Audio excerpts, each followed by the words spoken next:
ओम गम गणपते नमः. ओम गम गणपते नमः. ओम गम गणपते नमः. ही 2025 या नवीन वर्षाची पहिली चतुर्थी आहे. संकष्ट चतुर्थी ही प्रथमच आलेली आहे. पौष महिना आहे. पौष महिन्यात प्रथम चतुर्थी नवीन वर्षाची सुरुवातीला आली आहे आणि त्या निमित्त नवीन वर्षाचा आपण जसं नवीन वर्ष म्हणजे सुख समृद्धी लाभो असं करत प्रार्थना देवाला करतो, ते प्रार्थना करायला आपल्याकडेच बाप्पा आलेला आहे असं समजून बाप्पाला सर्व सांगायचं की आमचं जीवन हे सुख समृद्धी मिळो, आमचं जीवन सुखाचं हो. आणि त्याच्याकरता मी एक कविता लिहिली आहे आणि कविता मी तुम्हाला वाचून दाखवते, सांगू बघा. पौष महिना नवीन वर्ष आगमन, पौष महिना नवीन वर्ष आगमन, 2025 प्रथम संकष्ट चतुर्थी वंदन, 2025 प्रथम संकष्ट चतुर्थी वंदन. भक्तांच्या तोंडी नूतन वर्षाभिनंदन, भक्तांच्या तोंडी नूतन वर्षाभिनंदन. बाप्पा आशीर्वाद, बाप्पा असो आशीर्वाद हो सुखी जीवन, बाप्पा असो आशीर्वाद हो सुखी जीवन. प्रत्येक व्यक्तीला हवे सुख समाधान, प्रत्येक व्यक्तीला हवे सुख समाधान. दररोज देवा आपले घडव दर्शन, दररोज घडवा देवा आपले दर्शन. यश कीर्ती मिळो मान सन्मान, यश कीर्ती मिळो मान सन्मान. बुद्धी सामर्थ्याचे असो वरदान, बुद्धी सामर्थ्याचे असो वरदान.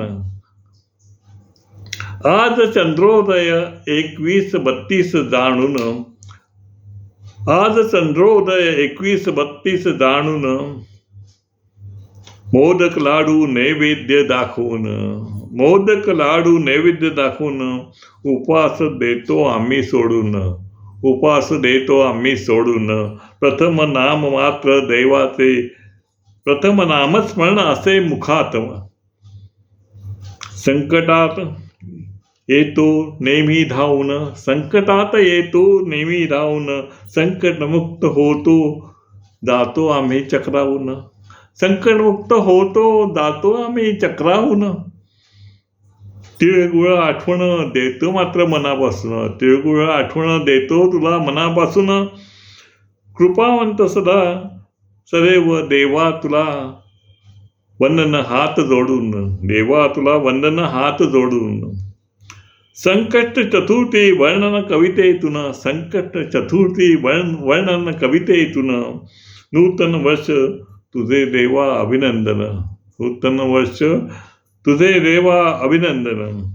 गणेश जयंती विनायकी चतुर्थी, गणेश चतुर्थी विनायकी चतुर्थी.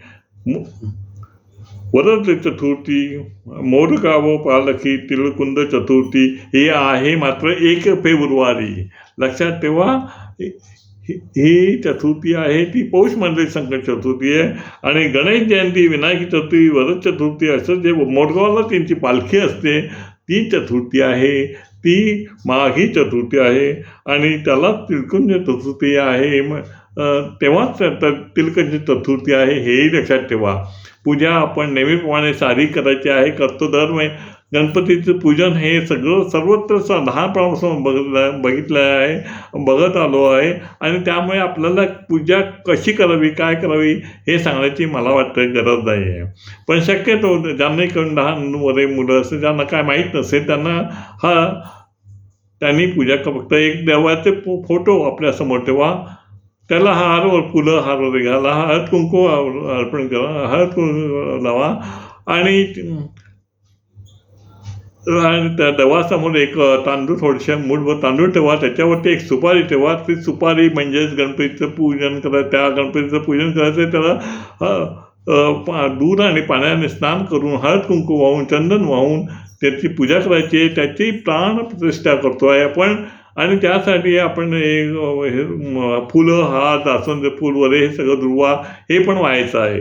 आणि ज्यावेळेला प्रतिष्ठा आपण करतो देवाची, तेव्हा त्या तर त्यावेळेला ते विसर्जन हा एक महत्त्वाचा शब्द असतो. विसर्जन नंतर त्याचं त्यातच विसर्जन करत असतं.